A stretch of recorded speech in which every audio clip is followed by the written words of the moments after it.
Hello and welcome to a friendly new episode of the StudioMEcast. I'm your host, Peter Regan, joining you from StudioME's podcast lounge here in Pittsburgh, Pennsylvania, in our neighborhood of East Liberty. And if you like the look and sound of this podcast, well, you can book it yourself online at StudioME.me.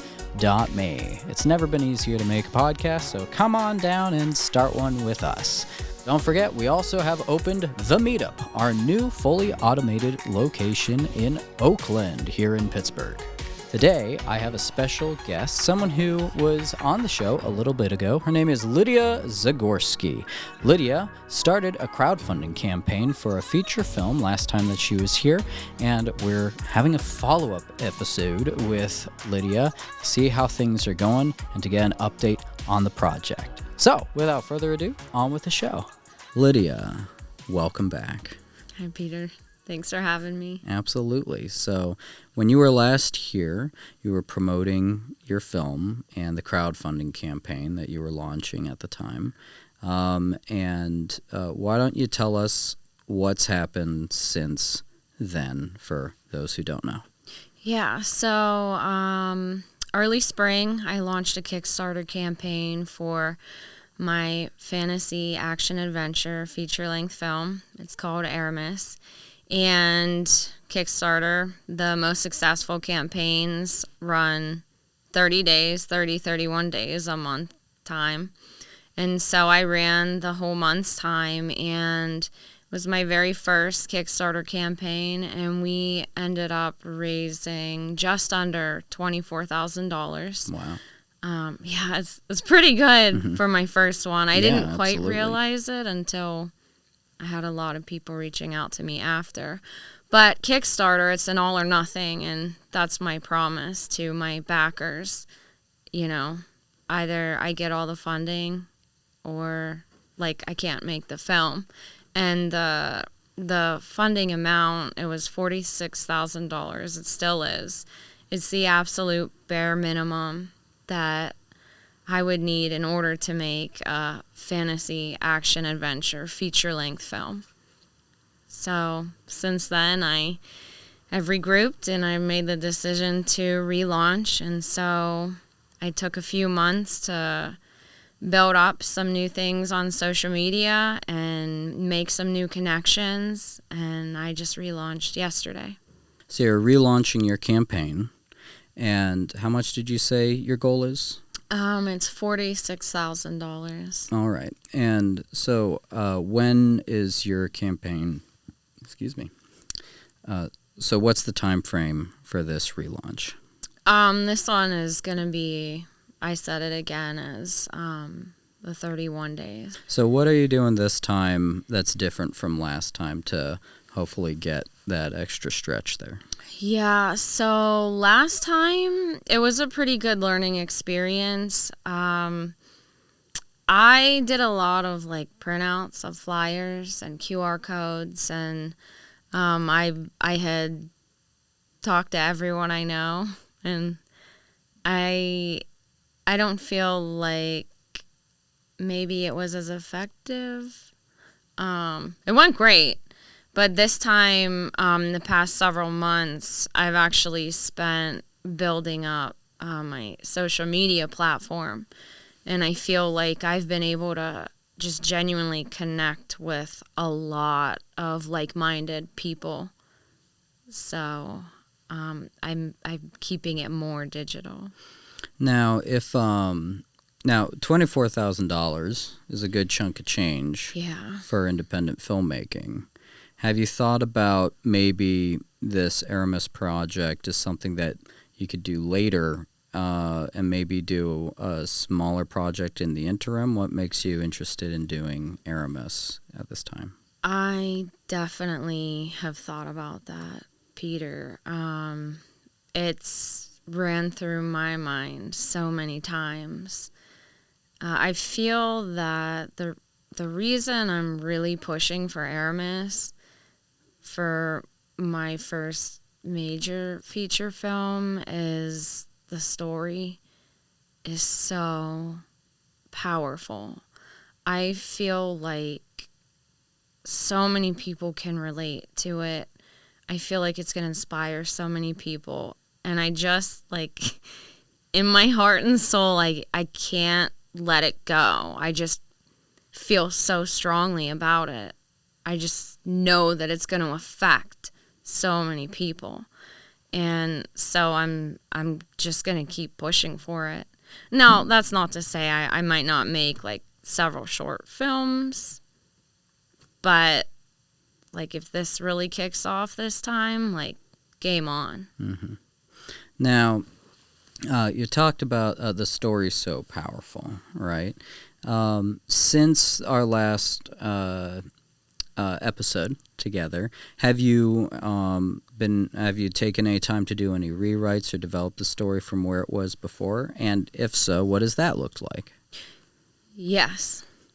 And I will say that one of the deepest things that's come up is in developing the friendships that Aromis makes with the two supporting leads. Or there's Kai, who's an assassin, and Elias, who's a mage that she teams up with on this journey, and just further developing their friendships. And I've learned so much about them and more about the story and how much more powerful it's going to be.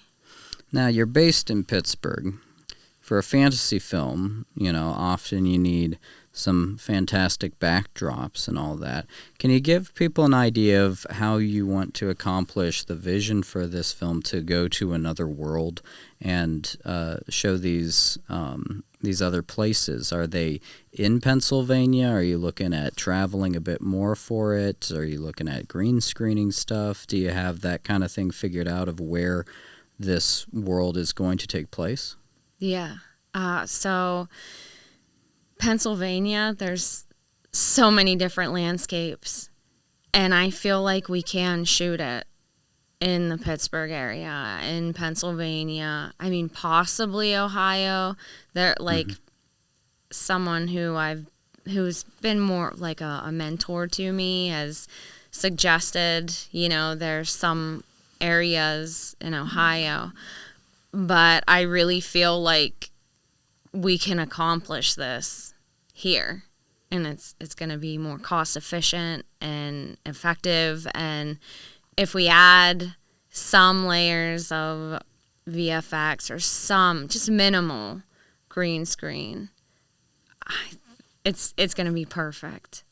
Now, I think some with the proof of concept that you had made before as well, is that showing some of those examples? Because I thought that was something that was pretty effective in a lot of it, like what you're talking about with layering some VFX into landscapes and all that. Is that a good example for people who maybe want help seeing what you're talking about? Yes, that's a perfect example. So when people watch the proof of concept in the field that we're fighting in, there are layers of VFX over that. And it was funny because when I actually, I didn't realize how many layers were, but when Jesse had shown, the before and the after, and then, there's a slide of, okay, the layers of VFX, I was like, whoa. Yeah, Jesse Coffer, great friend. He's also been a guest on the show before. He showed me some of the, I don't know if I should tell you this. No, it's fine. He showed me some of the, what you're talking about, before and after of the final shot at the end, because he and I do a lot of VFX together. Yeah. And he's like, dude, look at what, when he was working on it at the time, and just, what the process for that was. And I was finally able to see him, dude, that really good job, man. It's so beautiful. Yeah. He's definitely a VFX artist that I know I will work with again. It was so beautiful. I've had the entire team that worked on that proof of concept. I just feel like everything just clicked right in, and just for everyone that worked on it, just so many people have reached out to me and talked about how professional it looks, how we're all going to go so far, how, we're going to be able to get the funding, whatever we need for this, because it was so crisp. We all just worked so hard. And you can find that, gentle viewers, in the description of this video, so with the crowdfunding link. So if you go through that crowdfunding link, you'll be able to see the proof of concept video there that we're talking about. Make sure you stay till the end. And so all right, well, so this is a story that you feel very strongly about. You have an idea of how you can accomplish it in the surrounding area and all.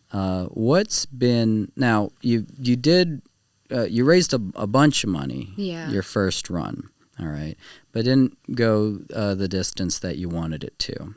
All right, and that was back in the spring. Since then, what's been the most difficult thing that's been a part of this production and keeping it going?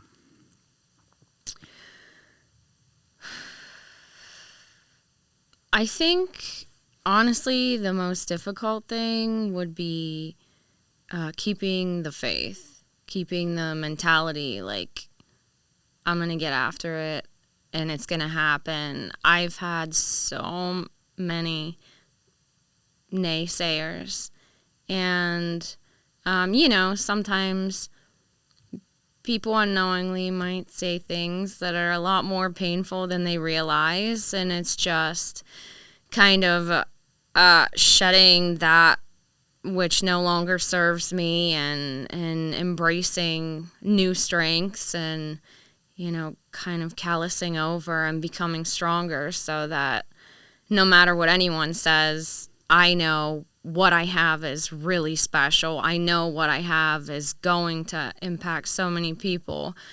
And even though others might not see it yet, they will. I would say that. And what has been the thing that, I guess that's part of the answer there, is like what's kept you going with it. So the difficult thing has been a lot of the naysayers then, but just this faith of, like, in the project, in the idea, and having something special, that's been the main driving force of continuing on this. Yeah, and I want so badly to inspire people to keep dreaming and to go after their own goals. As a child, I was so inspired by movies and actors, and really strong actors, and characters that, against all odds, they were able to overcome whatever obstacle was put in their way. And movies really impact us. They really do. They can shape someone's entire life. They can change someone's life. And if I have the opportunity to change someone's life, no matter how young or how old, through something that I created, then I'm going to do it. And I don't care, like, the pain that it puts me through. I don't care, because it's worth it. It's worth it. And just inspiring people, that is, like, my calling. It's so worth it. If I change one life through something I created, damn, that's awesome. How are some ways that films have shaped your life? And what are some of those films? Yeah, so some ways I feel like I was able to adopt a much more powerful belief system as a child. I had a different kind of childhood, and I feel like through watching certain films, that gave me a different kind of strength to overcome some obstacles that I had to go through at a young age. And for example, like Mulan, you know, warrior, cuts her hair off, rides out to war to save her family so that her father didn't have to. Like, the strength it had to take, the courage, it was just that, like, as a little kid was, like, so inspiring. I was like, dang, I wanted to do martial arts, and I wanted to become a badass like her, and, like, I think Pocahontas is really incredible. She's so strong, and, like, some actual, like, live action, I always loved, like, Hermione from Harry Potter. I thought, you know, she was so intelligent, and she used her mind and always, like, educated herself to become a stronger person. And Elektra from Daredevil and the Elektra films, like, I always thought she was so beautiful and just so strong in what she was put through. A video game, but my ultimate number one is Zelda. Zelda. Which one? Just, well, Just all probably of them? Ocarina of Time, but I'm playing that right now. Where I say I'm playing it, I put it down for a while. I'm gonna get back into it, but I'm still, I'm playing as young Link. I've never played it before, really. We didn't have video games as kids. Like, they existed. I mean, like, my household didn't have them. I could play, like, at friends' houses or cousins and all that. And there was one time I was at my one friend's house, and he set up fishing in Ocarina of Time for me. I was just playing the fishing game. I found the sink lure, and I just loved that. And so, ever since then, being like, I think I was 12, playing the fishing game in Ocarina of Time, I've always thought, man, I really want to do that again. And I finally got to go back and do the fishing game. Like, this is probably spring, actually. But yeah, it's an amazing game. I take my time with it, though. It's like, I look at everything. I talk to everybody. I'm like, this is great. Oh, wow, I can't believe this exists. Yeah. It's an amazing game. Right? But Ocarina of Time. Oh, yeah. I mean, the music, the characters, the story. Zelda is the most incredible, brave, powerful warrior princess I feel like we will ever know. And I mean, that is literally my dream character to play in a live action. I remember seeing Mulan in theaters when it came out. Did you? Yeah. Yeah. I was young, but I remember it. And that was a blast seeing that. I went to, I think I was in Texas. Yeah, and went with my family to see the new Disney movie. And it was awesome. So awesome. Yeah. Well, yeah, those are some cool inspirations then for you. And seeing, like, also just what the ones you've talked about and how a lot of those lead into the Aromis idea. And, like, you can see, like, where some of the stuff comes from, I think, as far as inspirations go for, like, the kinds of movies you like, or also the kind of movie you want to make. And so that's pretty cool.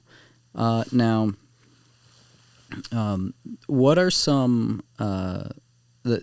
making a fantasy film is a logistical colossus, all right? Yeah. Anytime you're making a film that is set in a world that isn't, like, modern day where you are, there's all kinds of stuff in there that I'm pretty convinced nobody is able to really fathom how much work there is in that until they do it.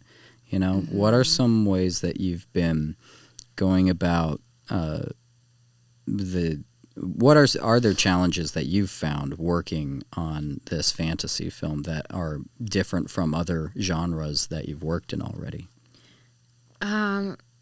For this one in particular, there are a few things. One is, you know, the wardrobe is going to be so, so important in creating this world, and just researching different types of clothing and things that the characters will be adorned in. The weapons, you know, looking into having prop weapons actually cast and made.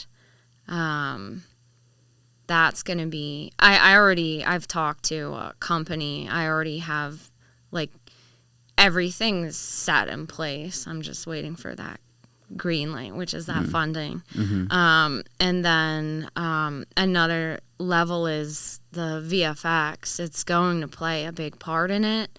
But, you know, we'll only be able to do as much as our funding is going to permit. And I think with the goal that I have, we'll be able to have a few really beautiful scenes.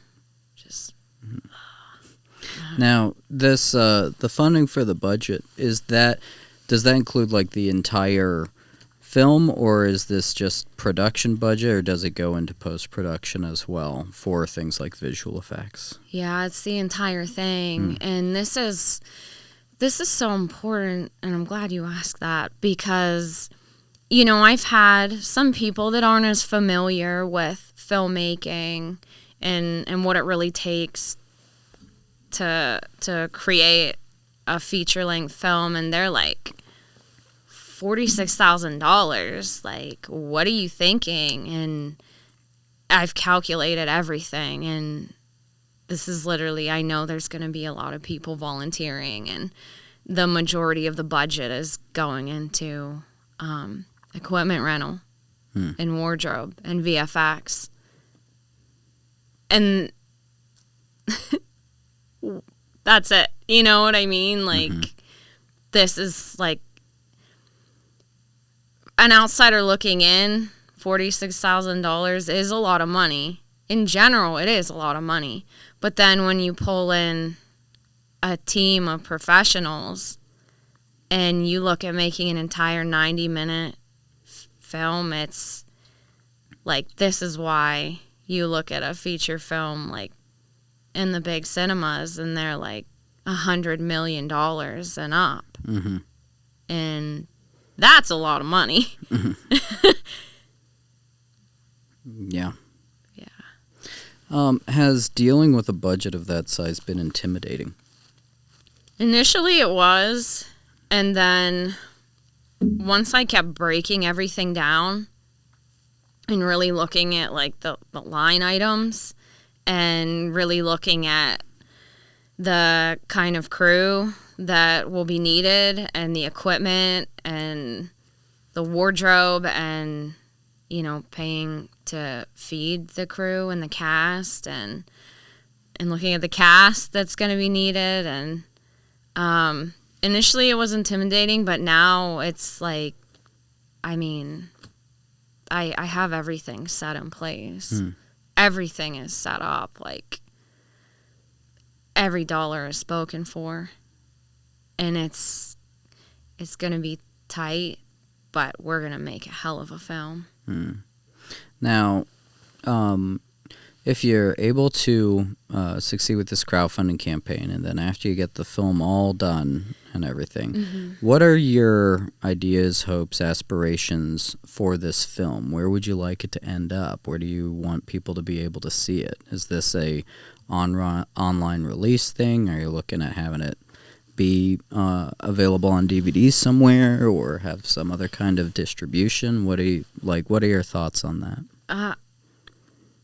So initially I want to do like a screening in Pittsburgh, like a red carpet screening. And then I want to release it on streaming platforms. That's what I'm looking at. But this is going to come into more discussion with, there's someone I've been talking to, professional director, exceptional human being, and he's like knows the ins and outs of the whole distribution process and getting it onto a streaming platform. And so I think that's going to be like, those are my goals, and that's going to be like where I pull someone in who's more knowledgeable than me and get their direction and guidance. Mm-hmm. But I mean, I would love if it ended up on Amazon or Netflix. Like, if I could say, if I wanted anything, I would love one of those platforms to show it. What are you most excited about for this project?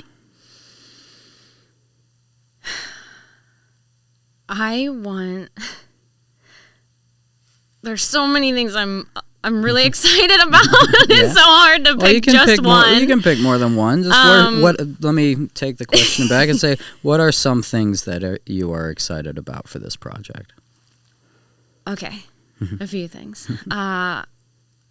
One thing that I'm really excited about is I really want people to see the character Aromis and who she is and what she stands for and her integrity and honor and the levels of depth that she has in her. And I really can't wait to perform as this character. And I can't wait. I'm so excited, and I can't wait to meet the actors that are cast as the other characters. I'm so excited to see who they are and to meet them and to see their portrayal of these characters and to watch them fall in love with these characters. And that, just as an actor, that's something that I can't wait. I can't wait. And then another thing hang on before we get to the next thing. For casting, do you have an idea of how you want to do that? Are you going to be mostly casting locally, or do you want to branch out more? What are your thoughts on where you're going to be getting the actors for this? So I know that we're going to cast a lot of extras local, and I hope to cast the leads local, but I'm not going to be exclusive. I'm going to be completely open to, if we find the right person, the right character, wherever they are, come act in this film. I'm completely open to that. All right, cool. Now, what was the next thing that you were going to say you're excited about? Oh, working with an amazing team. I'm all about just connecting with new people and meeting new people and making new bonds. I absolutely love the human connection. It might be one of my biggest flaws, but I love people. So? I don't know. I feel like, and being vulnerable and accepting new friendships, you're always open to, losing those friendships and the pain that comes with it, or losing people, and I'm not very good at that because I just love so deeply. I love people so deeply, and it's hard. It's really hard because sometimes people don't understand that, and people don't want that. And it's just who I am, though. It's who I am, and I accept that. I'm fine with it. I'm learning to create better boundaries for myself, because when I make a new friend or a new connection, I'm like, yes, my whole life is better now because you're in it. And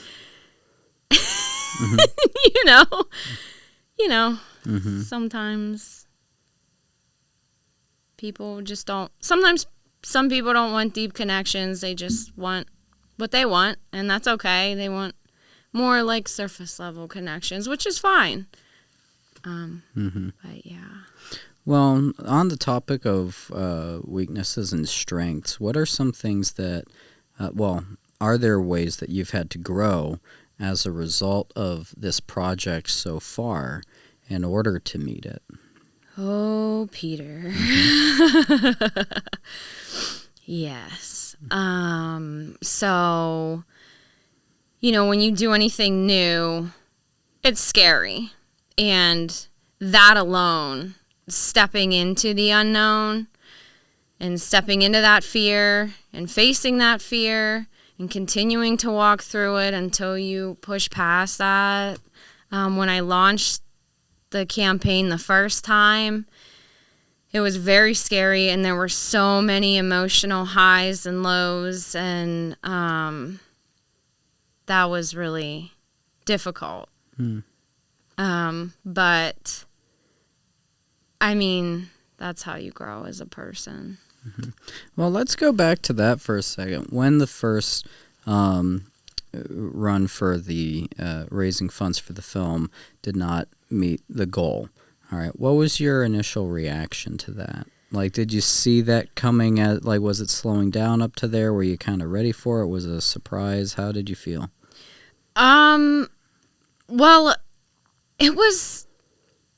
I had a mixed array of feelings because it was like the last 5 days we got like $15,000 in backers. It was like that, like overnight. Like one day we got $10,000, and I didn't know what to expect, you know? So when it finally hit that deadline, I looked at it and it said this campaign was unsuccessful in its funding, and I could feel it building up, and then I got a text message from someone who was one of my more major backers, and they're more of a friendly acquaintance, and they said, "Hey, listen, if you run that again, you tell me, because I'm going to help you get into a better position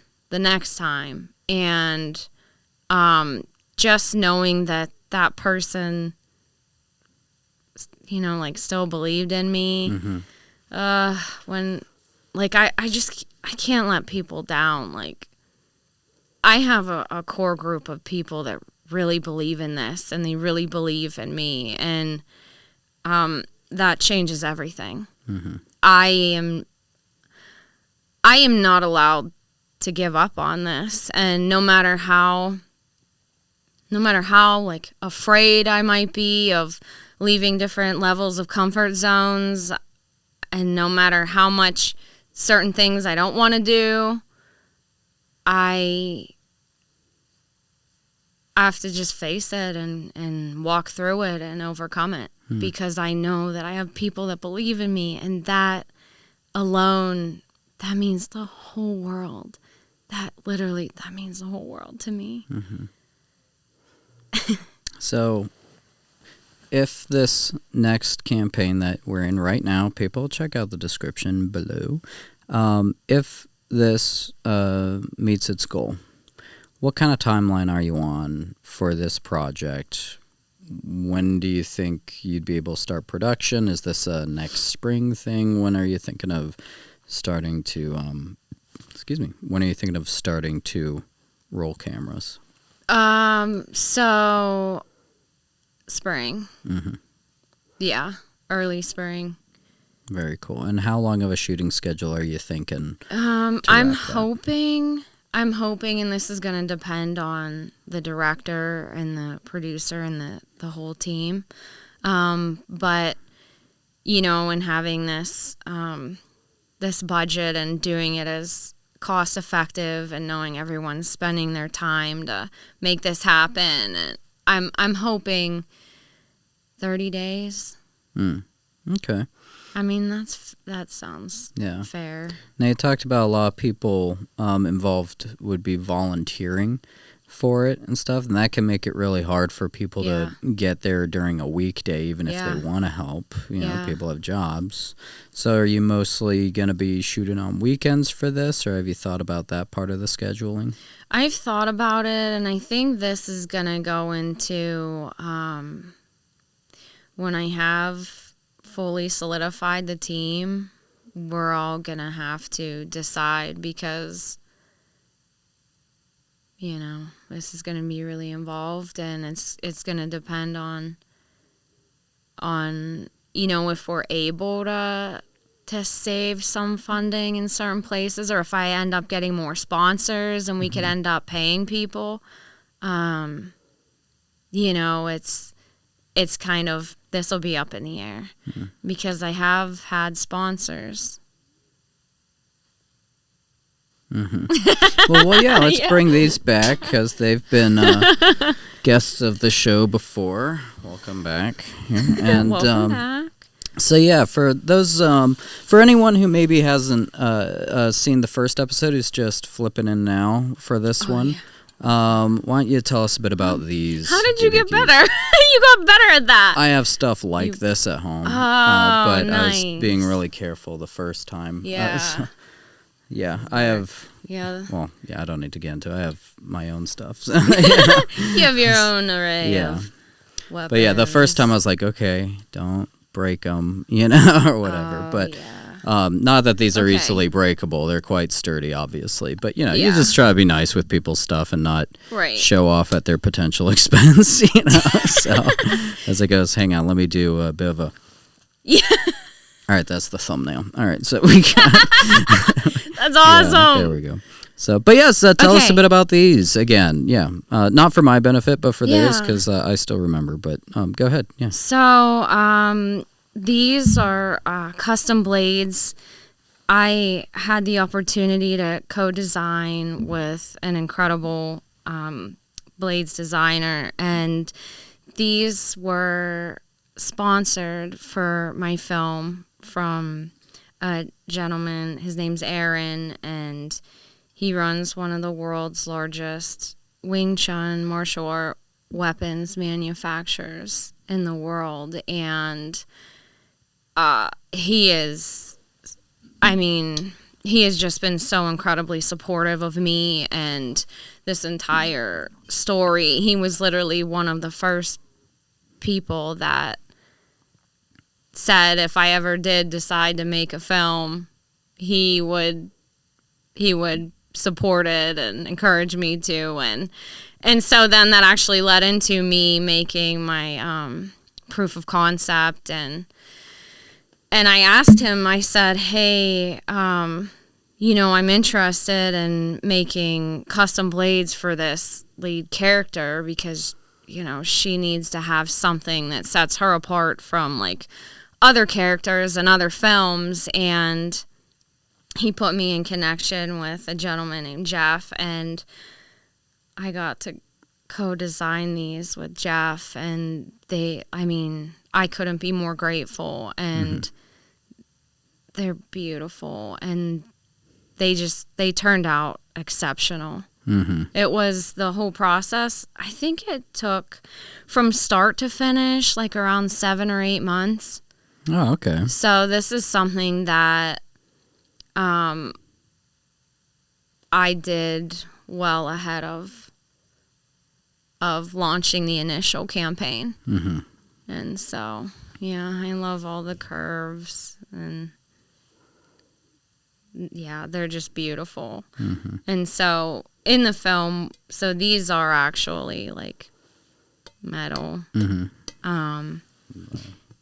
Yeah, the tip is sharp, the blade is not, but it appears to be.